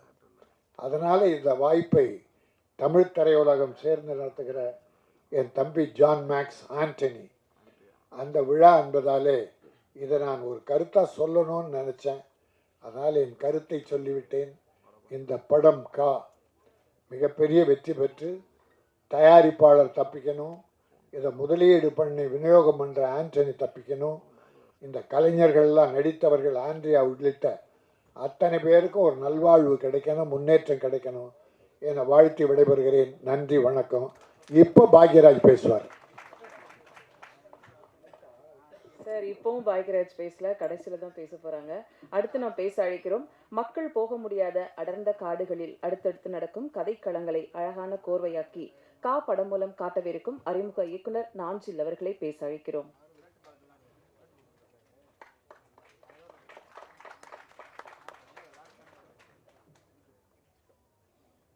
வணக்கம். நன்றி. ஆளுமைகளுக்கு நன்றி. வணக்கம். ரொம்ப அதிகமாக பேசல. இங்கே ஏதோ மெசேஜ்னு சொல்கிறாங்க. ஒரு சினிமாங்கிறது மெசேஜ் சொல்கிற ஊடகம் கிடையாது. அது ஒரு காட்சி ஊடகம். அது ஒரு அனுபவத்தை தான் கொடுக்கும். அந்த அனுபவத்துலேருந்து நீங்கள் ஒன்று எடுத்துப்பீங்க. அது உங்களுக்கு. படைப்பு என்னதாக இருக்கலாம், ரசனை உங்களுது, தேர்வு உங்களுது, தேடல் உங்களுது, அறிவு உங்களுது. நீங்கள் அதை எப்படி எடுத்துக்கிறீங்கன்னு நான் பார்க்க ஆவலாக இருக்கேன். அவ்வளோதான். நான் எந்த மெசேஜும் மெசேஜ் சொல்லக்கூடாது. சினிமாவோட வேலை அது இல்லை. நான் நம்புகிறேன். மற்றவங்க எப்படி நம்புகிறாங்கன்னு தெரில. அப்படி பார்த்து தர்ஸ்கோஸ்கி எந்த மெசேஜ் சொன்னார்? நம்ம அனுபவம் தான். சினிமாங்கிறது ஒரு அனுபவம், தியானங்கிறது ஒரு அனுபவம், அதுபோல் சினிமாங்கிறது ஒரு அனுபவம். அப்புறம் நன்றி சொல்லணும்னா நான் வந்து ஆண்ட்ரியா அவர்கள் அந்த படத்தோட தொடக்க புள்ளியிலேருந்து இந்த நிமிடம் வரைக்கும் கூட நிற்கிறாங்க, மோரல் சப்போர்ட்டாக இருக்காங்க. அப்புறம் சலிங் ஹவுஸ் சார், அந்த படம் வந்து கதை சொல்ல சார் நீங்கள் பண்ணணும். சலிங் ஹவுஸ் தெரியும் உங்களுக்கு, லெஜண்ட் தியேட்டர் ஆர்டிஸ்ட். சொல்ல போனேன், இல்லை எனக்கு தியேட்டரே போதும், நான் சினிமா வேணாம், நீ என்ன, நான் இங்கே ராஜாவாக இருக்கேன், அங்கே போய் நீ சினிமாவில் கூச்சத்துக்கு வச்சுருவீங்க. இல்லை சார் உங்களை எதுவும் இல்லை, வேணாம், எனக்கு சினிமாவே வேணாம், நான் தேட்டர் தான் எனக்கு பிடிச்சிருக்குப்பா, இங்கே நான் ராஜா, இங்கே ஆர்டிஸ்ட் ராஜா, சினிமாங்கிறது டைரக்டர் மீடியா, அங்கே நீ சொல்லணும், நான் எதாவது பண்ணணும், வேணான்னாரு. இல்லை சார் நீங்கள் கதை கேளுங்க, கதையெல்லாம் கேட்க முடியாதுன்னாரு. இல்லை சார் திரும்ப ஃபோன் பண்ணுவேன், இல்லை சார் நீங்கள் பண்ணணும். கடைசியில் சரி நான் கதை கேட்கல, நீங்கள் ஒரு வாட்டி அவங்க கூட பேசணும்னாரு. சரி பேசுகிறேன். ஒரு மணி நேரம் பேச்சு ஆரம்பித்து பேசி அன்றைக்கி ஃபுல்லாக எனக்கு என்ன சினிமா தெரியும், அந்த சினிமா நான் எப்படி புரிஞ்சு வச்சுருக்கேன்னு அவருக்கு தெரிஞ்சுக்கணும். சரி சார், நான் சினிமாவை நான் எப்படி புரிஞ்சு வச்சுருக்கேன்னா அதை புரிய வச்சேன். அவருக்கு பிடிச்சிருந்துச்சி. எனக்கு பிடிச்ச டேரக்டர்ஸ் எல்லாம் யாருன்னு கேட்டார். நான் எனக்கு பிடிச்சவங்க யாருன்னு சொன்னேன். அப்புறம் தான் ஒத்துக்கிட்டேன். அப்புறமும் கதை கேட்கல. சார் கதைலாம் வேணாம், நீ பண்ணுவேன் நம்பிக்கை இருக்குன்னாரு. சரி கடைசியில் தான் வசனம் மட்டும் என்கிட்ட கேட்டார். நீ ஏதாவது வாயில் வர்ற டைலாக்கெல்லாம் இருந்தால் நான் பேச மாட்டேன், சொல்லிக்கோ. எனக்கு கொஞ்சம் அது ஒரு ஈகோ ஆகிடுச்சு. என்ன அது பேச மாட்டேன், நான் சொல்கிறதா நீங்கள் பேச போகிறீங்கன்னு. கடைசி வர நாளைக்கு ஷூட்டிங்னா இன்றைக்கி வர டைலாக் கொடுக்கல. எனக்கு ஒரு அந்த ஈகோ வந்துடுச்சு. நான் சொல்கிறதான் சார் பேசுவீங்க, சரி பார்ப்போம், நீ சொல்கிற நான் பேசுகிறேன்னா பார்ப்போம். மறுநாள் வந்தார், டைலாக்லாம் கொடுத்தேன். சரி ஒன்றும் சொல்ல திமிரு அப்படி தான் சொன்னார். பேசிட்டேன், ரொம்ப திமிரு அவனுக்குன்னு சொன்னார். அப்புறம் டப்பிங் முடிஞ்சு போகும்போது திரும்ப சொன்னார், இனி பாம்பே பக்கம் வந்துடாத கதை சொல்லிட்டுனாரு. சார் என்ன படம் பிடிக்கலையாண்ணே? இல்லை நீ கதையும் சொல்லாத, பாம்பே பக்கம் வராத, டேட்டு மட்டும் கேளு, நான் வந்துடுறேன்னு. ஓகே, அதுதான் எனக்கு அவ்வளோதான். ஏன்னா எனக்கு அவர் ரொம்ப பிடிக்கும். ஏன்னா அவர் குழந்த மாதிரி, அவருக்கு ரொம்ப கோவிச்சுப்பார். அவங்க பயமுறுத்தினாங்க இங்கே. உண்மையாக சொல்ல போனால் அவரோட பர்சனல் மேக்கப் பர்சனல் அந்த லெவலில் உள்ளவங்களாம் பயமுறுத்தி, என்ன அவரா, ஐயோ உங்களால் ஹேண்டில் பண்ண முடியாதுங்க, ஃபஸ்ட்டு படம் முடியாதுன்னாங்க. இல்லை சார் நான் பண்ணிப்பேன், கலைங்கிறதே அன்பு தானே, வெறுப்பு இல்லையே, அது என்னால் முடியும், அன்புன்னு ஒன்று இருக்குல்ல நம்மக்கிட்ட. சரி தினமும் முத்தம் கொடுப்பேன். ஷார்ட் முடிஞ்சாலும் அவரை கட்டி பிடிச்சி முத்தம் கொடுக்கணும். அப்போ தான் அவருக்கு நான் அது குழந்த மாதிரி அவர். சரி அப்படி ஹேண்டில் பண்ணி அப்படியே முடிச்சிட்டேன். மிஸ் பண்ணுறோம். அப்புறம் என்னென்னா ஒரு உண்மையில் மறைச்சிட்டேன். அதுக்கு இன்றைக்கி கடைசி வரை திட்டாரு. அவர் தேட்டர் ஆர்டிஸ்ட், மெட்ராஸ் தேட்டர்ஸ், அவங்க ஆண்ட்ரியா அவங்களும் மெட்ராஸ் தேட்டர்ஸ் தானே. சொன்னேன் சார் அவங்களும் மெட்ராஸ் தேட்டர்ஸ்னேன். அது ஏன்டா முதல்ல சொல்லனாரு. இல்லை சார் அந்த டென்ஷனில் இன்னும் ஒர்க் டென்ஷனில் அதெல்லாம் பெருசாக எனக்கு பரலன்னு. ஆனால் மடைய அது முதல்ல சொல்லியிருந்தா நான் கொஞ்சம் கெமிஸ்ட்ரி ஒர்க் அவுட் ஆகிருக்கலாம், நான் பேசியிருப்பேன்ல. சார் நீங்கள் இல்லை அவங்க லவ்வர் இல்லை, இது நீங்கள் அண்டர்கனிஸ்ட் இல்லைடா, கொஞ்சம் பேசியிருப்பேன்ல, கொஞ்சம் பேசி அது எங்கே நாங்கள்லாம் ஒரு இதுடா மெட்ராஸ் தேட்டர்ஸ், அவரும் மெட்ராஸ் தேட்டர்ஸில் தான் இங்கே இப்போ ஃபீனிக்ஸ் தேட்டர்ஸ். அவங்க மனைவி ஒரு அன்னை தர சப்பலாக இருப்பாங்க, அவங்கள பார்த்தாலே காலைல விழுந்துருவேன். அப்புறம் ஆண்ட்ரியா, உண்மை சொல்லப்போனால் இந்த படத்தோட துவக்கத்துலேருந்து இந்த நிமிடம் வரைக்கும் என் கூட அவ்வளோ மோரல் சப்போர்ட், அவ்வளோ கடினமான சூழல்லையும் என் கூட நின்னாங்க. நன்றி ஆண்ட்ரியா. அப்புறம் ஜான் மேக் சார் அவர்களுக்கு நன்றி, ஆண்டனி சார் அவருக்கும் நன்றி. அவர் மென்மையான மனிதர் ஆண்டனி சார், அவரும் ஒரு குழந்தை மாதிரி தான், எனக்கும் அவருக்கு மட்டும்தான் தெரியும். அது ரொம்ப குழந்தை அவர். எப்படி ஜான் அது சலீம் சார் ஒரு குழந்தையோ, சலீம் ஹவுஸ் சார் குழந்தையோ, அவரும் ஒரு குழந்தை மாதிரி மென்மையான மனிதர். அப்புறம் தயாபரன் சார், இந்த படத்துக்கு உறுதுணை அந்த script actor pictures Thayaparan sir, அவருக்கும் ரொம்ப நன்றி. அப்புறம் இந்த படத்தில் நடித்த எல்லாருக்கும், அப்புறம் சார் பாலா சீதாராமன் அவங்களோட வரிகளுக்கு நன்றி. இசை சுந்தர் சி பாபு சாருக்கு நன்றி. அப்புறம் எல்லாத்துக்கும் மேலே என்னுடைய நண்பர், என்னதான் நம்ம கனவுகள் அது இதுன்னு இருந்தாலும் ஒரு கலைஞன் அவனுக்கு உறுதுணையாக சில நண்பர்கள் அமைவாங்க. நீ நல்லா தான் பண்ணுற, சரியாக தான் போகிறேன்னு சொல்லுவாங்க. அதில் என் நண்பன் சுரேஷ் பாபு எல்லா இடத்துலையும் என்ன கைவிடாத ஒரு நண்பன். அப்புறம் வந்து நான் என்ன செஞ்சாலும் அது அவன் ஜால்ரா அடிக்கிறானா இல்லை உண்மையிலேயே நம்ம ஊக்குவிக்கிறானுங்க டவுட் வரும். அப்படி ஒரு நண்பன் இருக்கான், சிவானி செந்தில், தயாரிப்பாளர் மற்ற இயக்குனர். எனக்கே டவுட் வருது, டேய் இதான் டயலாக் எதுவும் ஜால்ரா அடிக்கிறியா, உண்மையிலேயே நல்லா இருக்கா படம் அப்படிலாம் கேட்பேன். நல்லா தான்டா இருக்குன்னு. அவன் எதுவுமே நல்லா இல்லைன்னு சொல்ல மாட்டான், அதனால எனக்கு பிடிக்கும். அப்புறம் என்னுடைய உதவி இயக்குனர்கள் அவங்க இல்லைன்னா அது இல்லை. அவங்க பேரை தனித்தனியாக நான் சொல்லி ஆகணும். ஜெனித், அது பென்னி, ஜெனித், அப்புறம் குரு ராமையன், சகாசு அண்ணாமலை, அகத்தியன் அய்யனார், அகத்தியன் சேகர், அப்புறம் என்னப்பா பேர் மறந்துச்சுப்பா, அதை சொல்லிட்டேன், சபேஷ், ஆகாஷ், ஹேமேஷ். எல்லோருக்கும் நன்றிப்பா. என் கூட நின்னீங்க, கடினமான சூழலில் நின்னீங்க. உங்களுக்கு எல்லாருக்கும் நன்றி. சில பேர்கள் மறந்துருக்கலாம், எனக்கு மேடை பேச்சு அவ்வளோ வராது, சும்மா வளர்ப்பேன்னு நினைக்கிறேன். அப்புறம் சினிமா பற்றி, இந்த படம் பற்றி சொல்லணும்னா என்ன சொல்லணும்னா, இப்போ ஒரு படைப்பு நாங்கள் முன்னாடி கொடுத்துட்டேன், திரைக்கு வரப்போகுது. ஒரு நாளில் நடக்கிற சம்பவங்கள், அந்த சம்பவங்கள் கூறவைகள் ஒரு விஷயம் சொல்கிறேன். இது அது இப்போ ரிவீல் பண்ணுமா தெரில, நீங்கள் படம் பாருங்கள். ஆனால் இது ஒரு வழக்கமாக ஒரு க்ரைம் த்ரில்லர், இன்னொரு ஜேனர் இருக்குது. அந்த ஒரு க்ரைம் த்ரில்லர் ஜேனர் நார்மலாக கடந்து போகாது. கண்டிப்பாக அது உங்கள் மனசுக்குள்ளே பூந்து ஒரு ரசவாதம் பண்ணுன்னு நம்புகிறேன். ஏன்னா ஒரு கொஞ்சம் பதட்டம் இருக்குது. ஏன் என்ன பதட்டம்னா, அது வெற்றி தோல்வி, கலைஞன் வெற்றி தோல்விக்கெல்லாம் பயப்பட மாட்டான். நான் அதுக்கெல்லாம் பயந்து வரல. அது வியாபாரியோட பயம், அது ஏன் பயம் இல்லை. அந்த பொறுப்பு இருக்குது. கண்டிப்பாக நம்மளை காசு போட்டிருக்காங்க, அந்த காசை திருப்பி கொடுக்கணுங்கிற பொறுப்பு இருக்குது. அதுக்காக வந்து வளைஞ்சு ரொம்ப கலையை வளைக்க முடியாது. ஒரு பூட்டை போய் இப்படி தான் பூக்கணும்னு சொல்ல முடியுமா? அது பூக்கும், உங்களுக்கு பிடிச்சிருந்தா எடுத்து சூடிங்க, இல்லாட்டா விட்டுட்டு போயிடும் இல்லையா? அதுபோல் தான் கலைஞன். இந்த படம் இதை என்ன சொல்ல மறந்துட்டேன். நன்றி இல்லை, அது இல்லை, சப்ஜெக்டை பற்றி பேச வந்தேன். படத்தை பற்றி பேசிட்டு இருந்தால இதாங்க படத்தோட முக்கிய கான்செப்ட்னு இல்லைங்க, அது ஒரு அனுபவம். நீங்கள் பாருங்களேன், கான்செப்ட்னுலாம் சொல்லக்கூடாது, சினிமாவை அப்படி சுருக்காதீங்க. சினிமாங்கிறது ஒரு அனுபவம். நீங்கள் ஒரு ரோலர் கோஸ்டரில் அப்படி ஏறுறீங்க இறங்குறீங்க, அதில் அதை எப்படி விவரிப்பீங்க? அது நீங்கள் ஏறி இறங்குனா தான் தெரியும்.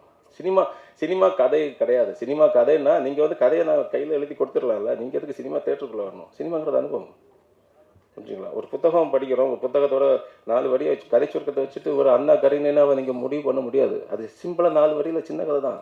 அது நீங்கள் அந்த முழு புத்தகத்தையும் படிக்கணும். அந்த அனுபவத்தை, அண்ணா கரிணைனா யாருன்னு தெரிஞ்சுக்கணும்னா அந்த அனுபவத்தை படிக்கணும்.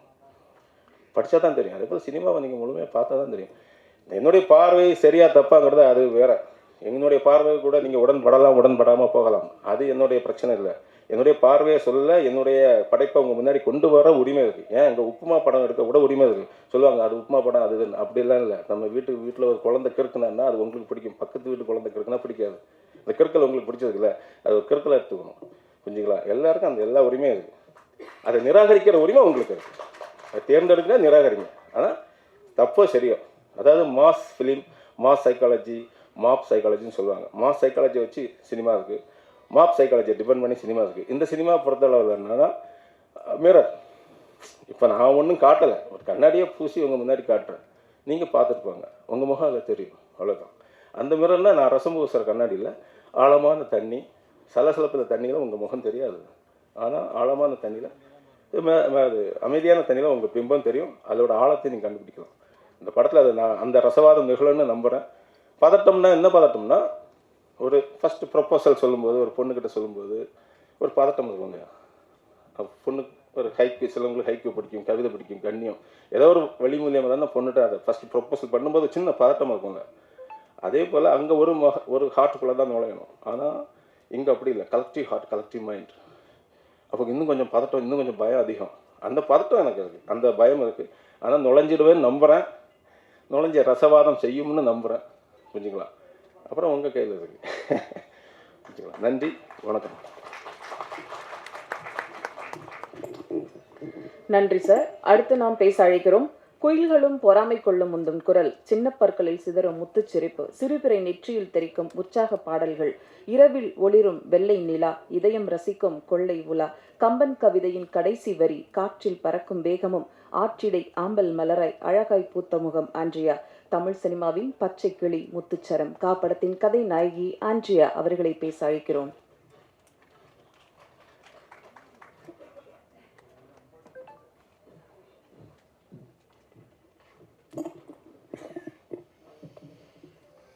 அனைவருக்கும் வணக்கம். ஆம், ஆ எல்லாருக்கும் கேட்குதுல்ல? யா ஆக்சுவலி முதல்ல வந்து டைரக்டர் ரஞ்சில் பற்றி தான் பேசினோம். இந்த படத்தை ரொம்ப போராடி எடுத்திருக்காரு, அதுக்கு ஒரு கைத்தட்டல். பிகாஸ் கதை கேட்டு லாக்டவுனுக்கு முன்னாடி கதை கேட்டது.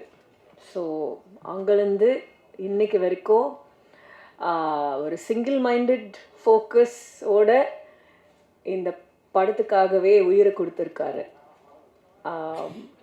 அதனால தான் இன்றைக்கி நம்ம எல்லோரும் இங்கே வந்திருக்கோம். அண்ட் என்னை பொறுத்த வரைக்கும் ஒரு படம் என்பது ஒரு குழந்தையா பார்த்தீங்கன்னா, ஒரு குழந்தைக்கு 2 பேரண்ட்ஸ் இருக்கு இல்லையா, அம்மா அப்பா. ஸோ அதே மாதிரி ஒரு படத்துக்கு அம்மாவும் அப்பாவும் இருக்குது. அந்த அம்மா வந்து டைரக்டர், அப்பா வந்து ப்ரொடியூசர். 2 பேரும் கோஆப்ரேட் பண்ணி, புரியுதுல்ல உங்களுக்கு, சந்தோஷமாக அந்த குழந்தைய வளர்க்கணும். இல்லைன்னா அது சரி வராது. ஸோ இந்த படத்தில் நமக்கு வந்து ஒரு ப்ரொடியூசர் இல்லாமல் கிட்டத்தட்ட 2 ப்ரொடியூசராக இருக்குது இல்லைங்களா? So thank you to both of you for seeing, for holding Nanjil's hand அப்படின்னு தான் சொல்லணும். அண்ட் நான் அவருக்கு மாரல் சப்போர்ட் கொடுத்துருக்கேன்னு சொல்லியிருக்காரு. அப்படிலாம் ஒன்றும் கிடையாது. அவர் தான் ஐ திங்க், எப்படி சொல்கிறது, ஒரு சில டைரக்டர்ஸ் காஸ்ட் பண்ணும் பொழுது இவங்க இல்லையா, டேட் இல்லையா, சரி அடுத்தவங்க பார்ப்பாங்க. நிறைய பேர் அப்படி தான் வேலை பார்ப்பாங்க. அவர் ரொம்ப அடம் பிடிச்சி, இல்லை நான் இந்த படம் ஆண்ட்ரியா தான் பண்ணணும்னு ரொம்ப அடம் பிடிச்சாரு. அதனால தான் நானும் இந்த படத்துக்குள்ளே வந்திருக்கேன். வந்ததுக்கப்புறம் கண்டிப்பாக எனக்கு காடுனா ரொம்ப பிடிக்கும். ஸோ இந்த படம்லாம் ஷூட் பண்ணும்போது லொக்கேஷனில் ஃபோன் சிக்னலும் கிடையாது, ஹோட்டலும் கிடையாது, ஏதோ ஒரு வீட்டில் போய் தங்கியிருந்தோம், எனக்கு ஞாபகம் இருக்குது. யா ஸோ அந்த மாதிரி ஒரு லொக்கேஷனில் போய் ஷூட் பண்ணோம். ஸோ அந்த ஒரு நிஜமான ஒரு காடுக்குள்ளே போயிருக்கோம், அதுதான் நான் சொல்ல வரேன். அண்ட் டெஃபினெட்லி எனக்கு கடவுளை விட காடு தான் கடவுள், ஐ மீன் கோயிலை விட காடு தான் கடவுள் அப்படின்னு சொல்ல முடியும். Because nature is God for me. So அந்த விதத்தில் பார்க்கும் பொழுது இந்த படம் எனக்கு ரொம்ப ஒரு ஸ்பெஷலான படம். அண்ட் ஐ ஹோப் தட் எல்லாருக்குமே they are able to see the vision beyond the fights and all that. அதை தாண்டி இந்த படம் ஒரு கருத்தை சொல்லும். So I hope the world is able to see that. And நாங்கள் எல்லாரும் பட்ட கஷ்டங்களுக்கு கண்டிப்பாக I hope this film is also successful for the producers and definitely for Nanjil. And thank you to all other technicians, Sundar Babu sir and DOP sir, editor, stunt master, எல்லாருக்கும் மிகப்பெரிய நன்றி. Thank you. இப்போது காப்பட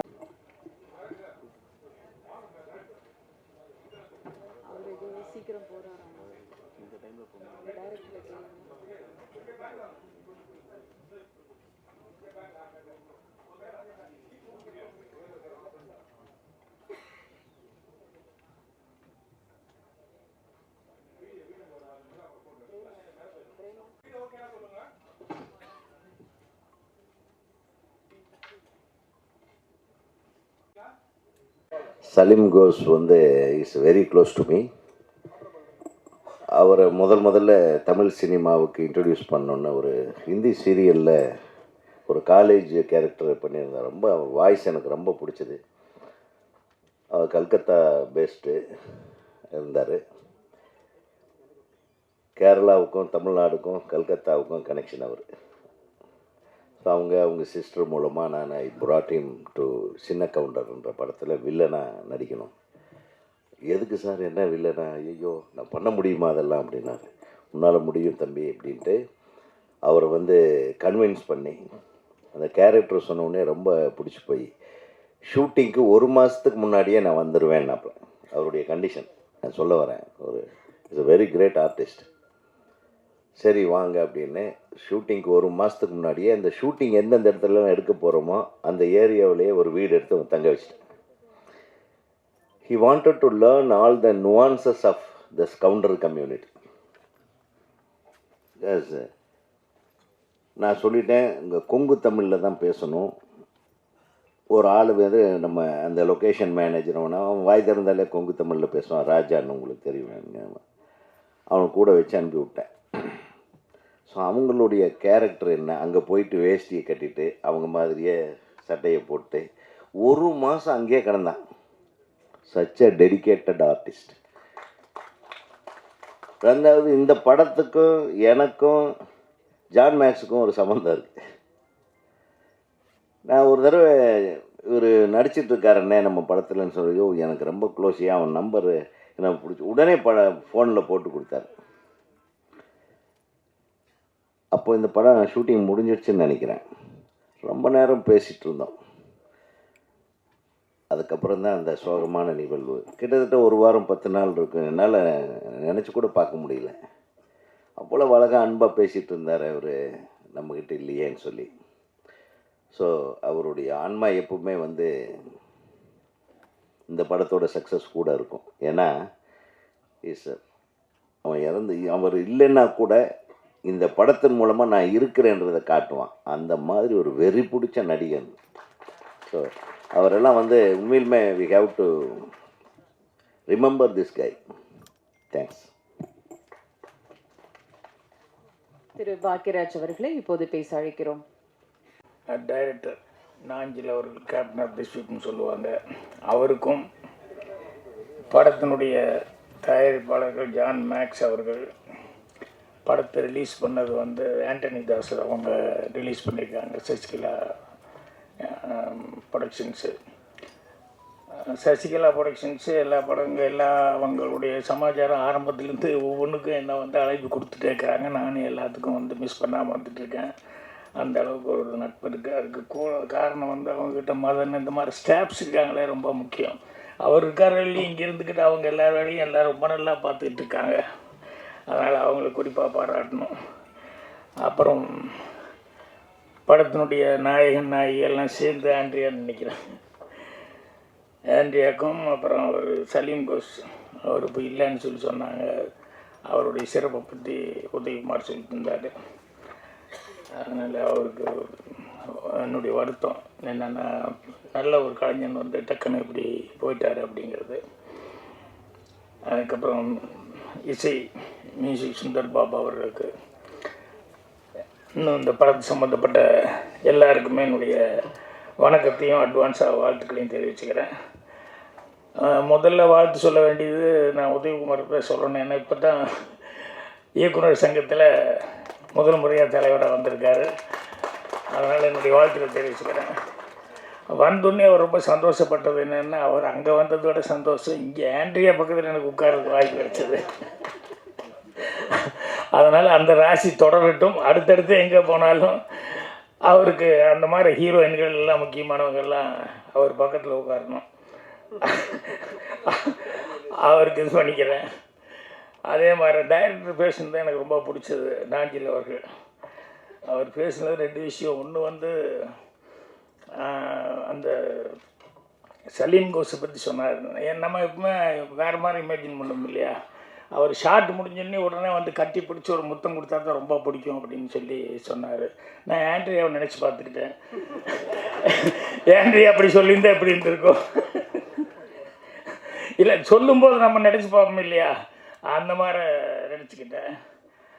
அப்புறம் படத்தில் வந்து உண்மையிலேயே அவர் சொன்னது வந்து ஆண்ட்ரியா எந்த அளவுக்கு அதில் ஸ்ட்ரெயின் பண்ணியிருக்காங்க, எவ்வளோ அக்கறையோடு இதில் நடிச்சிருக்காங்க, எவ்வளோ ஈடுபாடு இருந்திருக்கு அப்படிங்கிறத வந்து அவர் சொல்லும்போது புரிஞ்சுட்டேன். அதுக்கு முன்னாடியே வந்து எனக்கு மற்றவங்ககிட்டலாம் பேசும்போது கூட ஜான் மேக்ஸு அவங்க ஆண்டனி தாஸ் இவங்க அந்த டீம்கிட்ட பேசும்போதெல்லாம் கூட அவங்க அவ்வளோ ஈடுபாடோடு நடித்தாங்க அப்படின்னு சொல்லி கேள்விப்பட்டோன்னே அது ரொம்ப சந்தோஷமாக இருந்தது.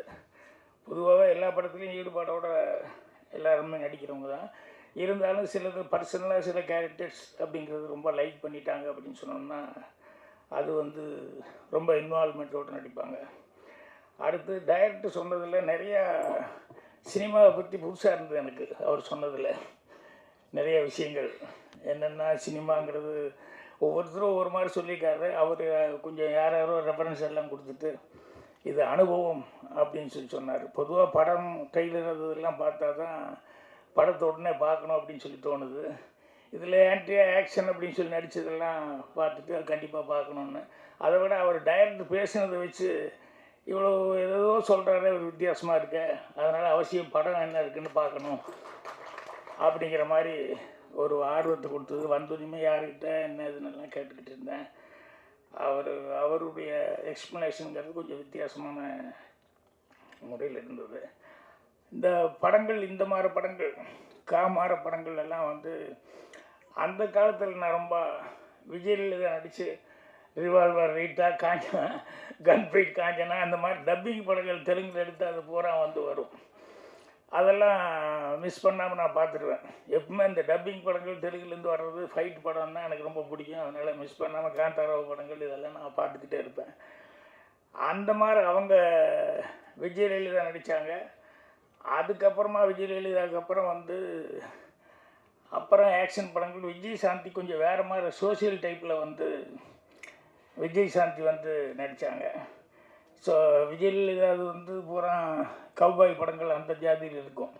விஜய் சாந்தி ஃபேமிலி ஓரியன்டாக செஞ்சாங்க. ஸோ எல்லாமே ரெண்டுமே லைக் பண்ணுற அளவுக்கு தான் இருந்தது. அப்போல்லாம் கர்ணன் டைரக்டர் தான் இந்த கவ்பாய் படங்கள்னு சொல்லி இங்கிலீஷில் வர்ற படங்கள் பூரா அந்த மாதிரி டைப்பில் வந்து அந்த ஜாதியில் இங்கே படம் எடுக்கிறது, அந்த மாதிரி கண்ணெல்லாம் வச்சுட்டு எடுக்கிறது அப்படிங்கிறது அவர் கர்ணன் சார் படங்கள் தான். அந்த ஹார்ஸ் ரைடிங்லேருந்து ஃபைட்டிங்கு எல்லாமே வித்தியாசமாக இருக்கும். அது அந்த படங்கள்லாம் பார்த்தது. அதனால் இப்போது ஆண்ட்ரியா நடிச்சு இந்த படம் பார்க்கணும் அப்படின்னு. ஏன்னா நிறைய இந்த மாதிரி படங்கள்லாம் வந்து லேடி ஓரியன்டான படங்கள் இங்கிலீஷில் கூட நிறைய படம் இருக்குது. கில் பில்லா ஏதோ ஒரு படம், அது வந்து பார்ட் 1 பார்ட் 2 இப்படியெல்லாம் மாறி மாறி வந்தது. இனி ஒரு படம் வில்லியா ஒரு பொம்பளை நடிச்சிருப்பா. அவர் ஹீரோ நல்ல பாடி பில்டர், அவர் பேர் நம்ம மறந்து போச்சு எனக்கு. அவர் வந்து ஒரு படத்தில் ஹீரோ. அந்த படத்தில் அவர் மேலே வந்து எங்கே போனாலும் ஒரு மாடல் நடக்கும். அந்த மாடல் வந்து அவர் மேலே அந்த சார்ஜ் வந்துடும், மாடல் சார்ஜ். ஸோ அவர் அதில் போலீஸ்கிட்டேருந்து தப்பிச்சு ஓடிட்டு இருப்பார். அப்படி இங்கே வாங்க அங்கே வாங்க, உங்களுக்கு எதுக்காக என்னங்கிறதுல விளக்கம் சொல்கிறான்னு சொல்லிட்டு ஒரு ஸ்பாட்டுக்கு போய் நிற்பார். போய் நிற்கிற இடத்துல பூரா பார்த்தீங்கன்னு சொன்னோம்னா மறுபடியும் மாடல் நடக்கும், மறுபடியும் மாட்டிக்குவார். கடைசியில் கிளைமேக்ஸில் வந்து இது எல்லாத்துக்கும் காரணம் இத்தனை மாடல்லாம் பண்ணதுன்னு சொல்லிட்டு அங்கே தான் ஒரு லேடி கொண்டு வருவாங்க. என்னென்னா அவங்க வந்து அதுக்கு முன்னால் நிறைய ஆக்ஷன் எல்லாம் வந்தது. அப்போ லேடினே தெரியாது. சில இடங்கள் தப்பிச்சு போகிற இடங்கள்லாம் அவ்வளோ நல்லா அந்த ஆக்ஷன் சீக்வன்ஸ் எல்லாம் இருந்தது. அதுக்கப்புறம் கிளைமேக்ஸில் வந்து அந்த லாஸ்ட்டு ஃபைட் சீக்வன்ஸ் வரும்போது அப்போ தான் ஓப்பனாக லேடின்னு காமிப்பாங்க. அவங்களுக்கு எல்லா ஸ்கில்லும் இருக்குது, ஏன்னா ஆர்மியில் வந்து வேலை பார்த்தவங்க அப்படின்னு சொல்லிட்டு. அந்த கிளைமேக்ஸ் ஃபைட்டெல்லாம் கூட ரொம்ப ஒரு ஓப்பன் டெரஸ், ரொம்ப பெரிய ஹைட்டான ஒரு பில்டிங்கில் மேலே நடக்கும். ஸோ அப்போ அந்த பொண்ணு இந்த அளவுக்கு, ஸோ இங்கிலீஷில் சில பேர்த்து நம்பி லேடிஸை வந்து போடும்போது உண்மையிலேயே அவங்க அந்த அளவுக்கு அந்த ஆக்ஷன் பண்ணுற அளவுக்கு பாடியை வச்சுக்கிட்டு அந்த டேலண்ட்டோடு அவங்க பண்ணியிருப்பாங்க. ஸோ அந்த மாதிரி அந்த பொண்ணு அந்த படத்தில் நடிக்கும்போது கூட ரொம்ப நல்லா பர்ஃபார்மன்ஸ் பண்ணியிருந்தது. அதில் கடைசியில் ஹீரோ அவனுக்கு ஒரு இது வேறு, ஏரோ வேறு அந்த பொண்ணு விட்டதில் அதுலேயும் வேறு ரொம்ப இதாகிடுவான். அதோடு மீறி ஃபைட் பண்ணிட்டு இருக்கும்போது அவன் எப்படியோ டாட்ஜ் பண்ணி அந்த பொண்ணு இவனை தள்ள வரும்போது இவன் அந்த பொண்ணை தூக்கி விட்டா அவ்வளோ பெரிய பில்டிங்லேருந்து ஒரு ராடு நீட்டிகிட்டு இருக்கும், அதை பிடிச்சி அப்படியே தொங்கிட்டு இருப்பான். ஸோ கீழே அவ்வளோ டெப்த்து.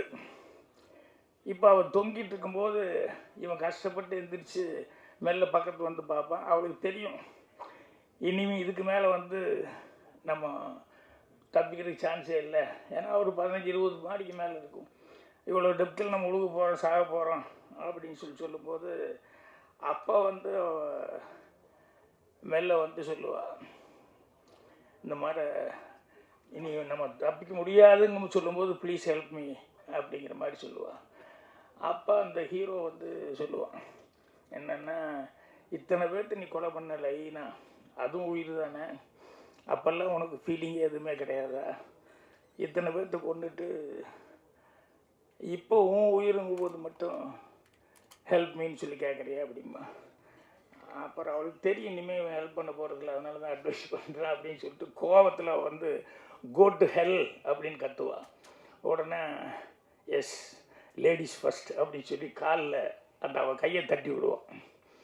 ஸோ சாதாரணமாக லேடிஸ் ஃபஸ்ட்டுங்கிறது வந்து நம்ம எங்கேயோ எதோ கேள்விப்பட்டிருக்கோம். அந்த டைலாக் ரைட்டர் அந்த படத்தில் அந்த இடத்துல வச்சான் பாருங்க, அதுதான் சாமர்த்தியம். அவள் வந்து கோ டு ஹெல்னு சொன்னோன்னே லேடிஸ் ஃபஸ்ட்னு அந்த காலில் கையை அப்படி தட்டி விடுவான் அப்படிங்கிறது ரொம்ப விஷயம். அந்த மாதிரி நிறையா படங்கள் வந்து லேடி ஓரியன்ட் படங்கள் வந்து அந்த காலத்தில் வந்தது. இப்போ இந்த படம் பண்ணியிருக்காங்க.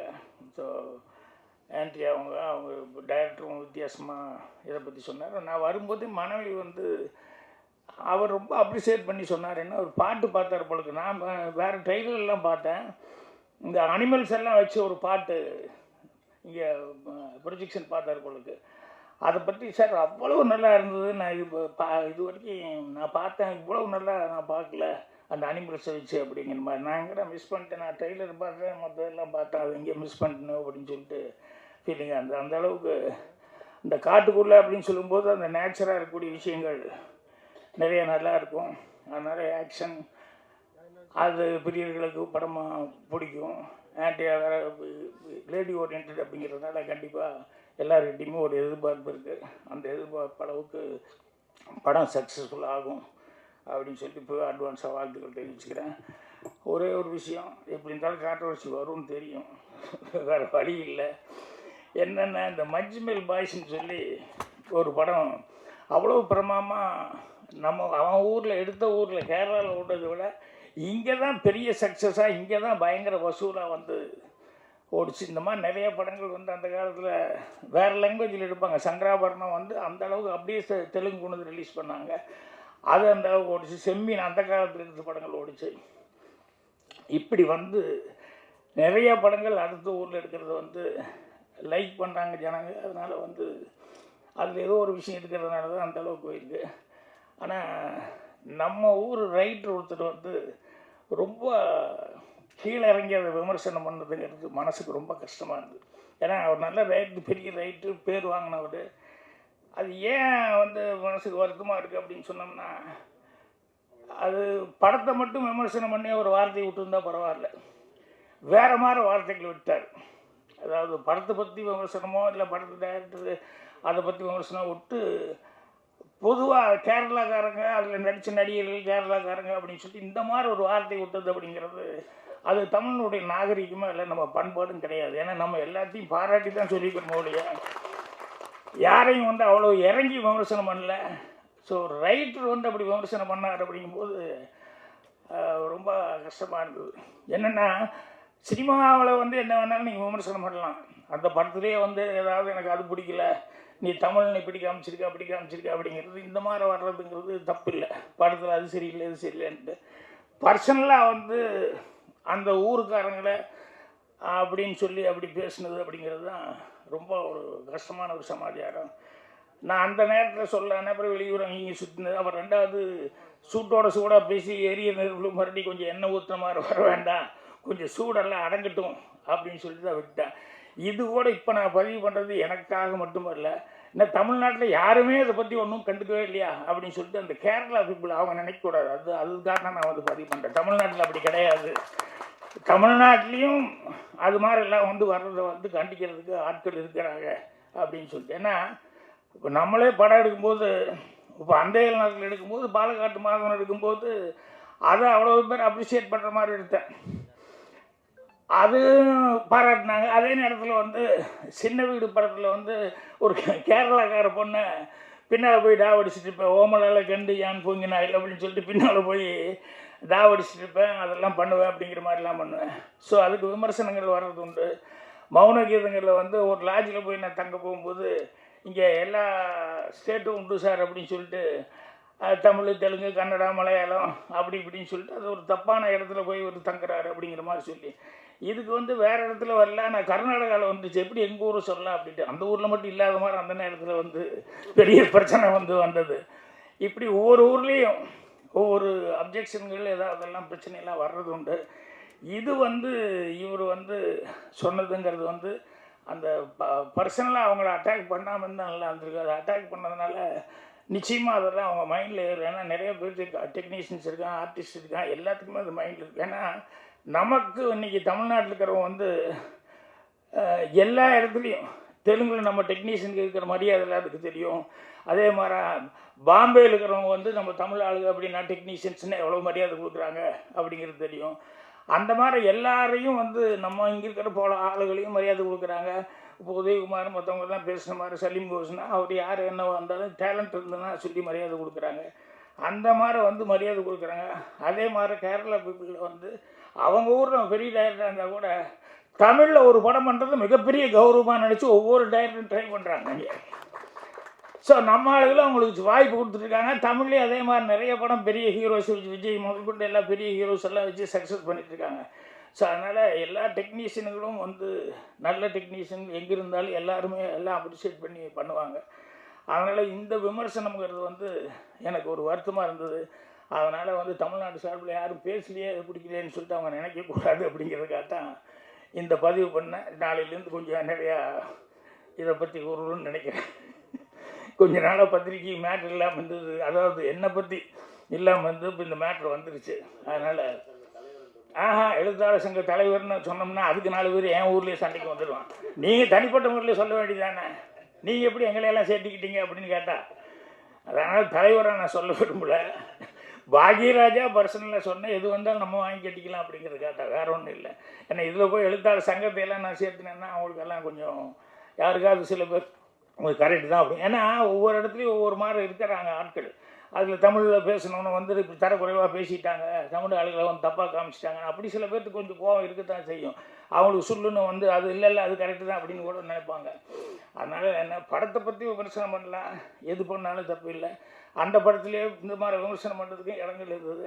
அதை விட்டு பர்சனலாக பேசுனதுங்கிறது ரொம்ப கஷ்டமாக இருந்தது.